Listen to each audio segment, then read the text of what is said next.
blood on the walls, a father's arm slashed to the bone, and 30 kilograms of cocaine worth £1 million vanished in 4 minutes. Have you ever trusted someone, only to discover they were planning to destroy you all along? May 23rd, 2020, 9:24 in the morning. The height of Britain's first lockdown. The streets are empty. The country is frozen in fear of a virus. But in Liverpool, armed men are about to walk through an unlocked door and commit one of the most audacious drug robberies in British criminal history. This is the story of a robbery that should never have happened. A betrayal so deep, it sent shockwaves through Britain's criminal underworld. For men, one lockdown morning, and a decision that would cost them everything. But here's what makes this case different. The police weren't just investigating after the crime. They were reading every message, watching every move before the blood was even spilled. The criminals thought they were invisible. They were wrong. And what they stole wasn't just cocaine. It was their own future, their freedom, their lives. This is Shadow Case Files. And this is a story about greed, betrayal, and the terrible price of crossing the wrong people. If this story already has you hooked, do me a favor and hit that like button right now. And drop a comment below telling me where in the world you're watching from today. I read every single one. Let me take you back to where it all began. 21 years before the robbery, 2 boys stood in a courtroom in Salford, England. Their names were Jason and Craig Cox. They were just 15 and 12 years old. Think about that for a moment. 12 years old. The magistrate looked down at them and spoke about antisocial behavior orders, about neighborhoods terrorized, about fires and violence and fear. The local council had taken the unusual step of naming them publicly, hoping shame would change their path. It didn't. Jason had been throwing rocks at firefighters as they tried to put out a burning car. Craig had been intimidating teachers with a replica gun, causing chaos at his own school. These weren't just troubled kids acting out. They were already learning how to use fear as a weapon. But here's what breaks my heart about this story. They were still children. Children who grew up in neighborhoods where opportunity felt like a dream and crime felt like survival. I wonder sometimes what could have been different. What if someone had reached them before the streets did? What if there had been another way? But there wasn't. Or maybe they just never saw it. Over the next 2 decades, the Cox brothers built an empire. Cocaine, cannabis, money laundering. They moved massive amounts of drugs across the north of England, staying quiet, staying careful, living comfortable lives without the flash that gets you caught. They were smart, disciplined, professional, but they were also hungry, and that hunger would lead them straight to Richard Caswell. Richard Caswell was not the kind of man you'd expect to find in this story. Neighbors described him as one of the quieter guys on the block. Polite, well-spoken, the kind of person who'd hold the door for you and ask about your day. A judge once called him one of the most polite clients I have ever met in 30 years of practice. But behind that smile was something cold, something calculating. Years earlier, Caswell had been caught up in one of Liverpool's strangest criminal feuds. Club owners were at war, but instead of shootings, they used car bombs. Cheap stolen cars packed with industrial fireworks detonated across the city in 2003 and 2004. Caswell wasn't just involved. He orchestrated one of those explosions as revenge after being fired from his doorman job. By 2020, Caswell had found his place in Liverpool's underworld. He worked as a courier and middleman for the Heightened firm, one of Merseyside's most powerful organized crime groups. He knew their operations. He knew their stash houses. He knew where the money was. And when Jason Cox came to him with a proposal, Caswell saw an opportunity. He was going to rob the very people who trusted him. Sometimes the people who smile the widest are hiding the darkest secrets. The gang thought they were untouchable because of EncroChat. Think of it like a secret version of WhatsApp, designed specifically for criminals. No GPS tracking, no regular apps, just encrypted messages that couldn't be traced. Or so they believed. It cost £1,500 for the phone and another $1,500 for 6 months of service. But if you were moving millions in drugs, that was pocket change for peace of mind. Using EncroChat, Caswell laid out the plan. They would attach a tracker to a courier's car, follow him to the stash house, strike fast, strike hard. But Jason Cox was nervous. He sent a message to Caswell asking if the Liverpool gang would be careful about trackers. Caswell's reply was chilling. Yes, they've been at it for years. If they suspected us, they'd put us on a lie detector. We need to be spot on with this. Then Caswell said something that showed just how far he was willing to go. If we get the driver, I'd even be up for killing him if needs be. Read that again. Killing him if needs be. This wasn't just about robbery anymore. This was about eliminating anyone who stood in their way. They ran surveillance for weeks. Dummy runs. Watching. Waiting. Planning every detail. The tracker worked. They found the stash house.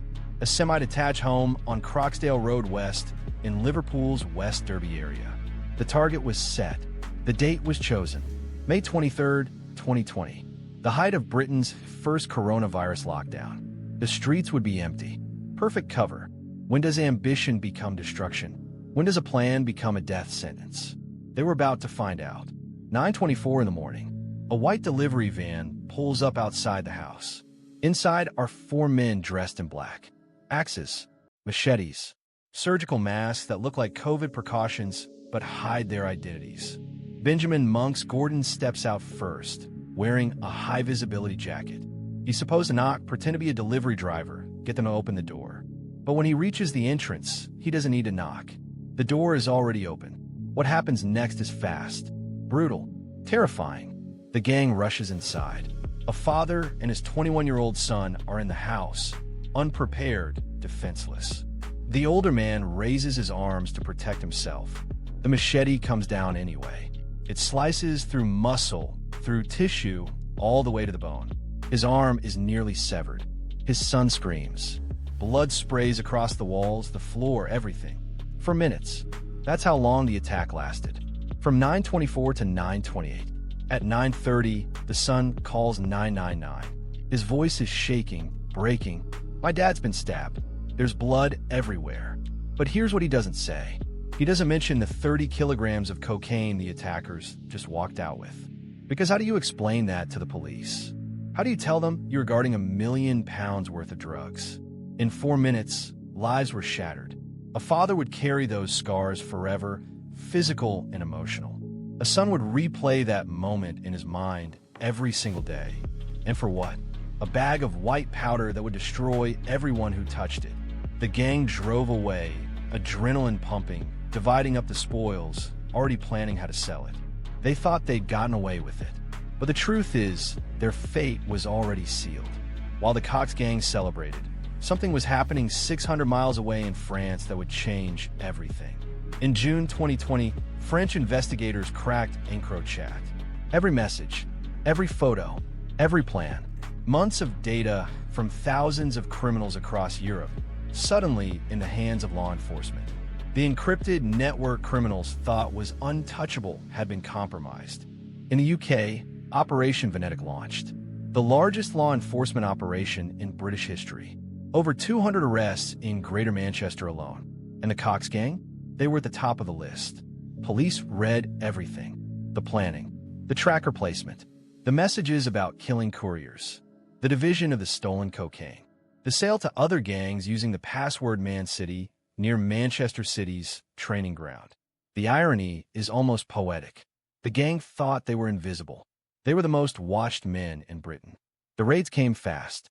Michael Nevin, their courier, was found hiding in his cellar with £30,000 in cash.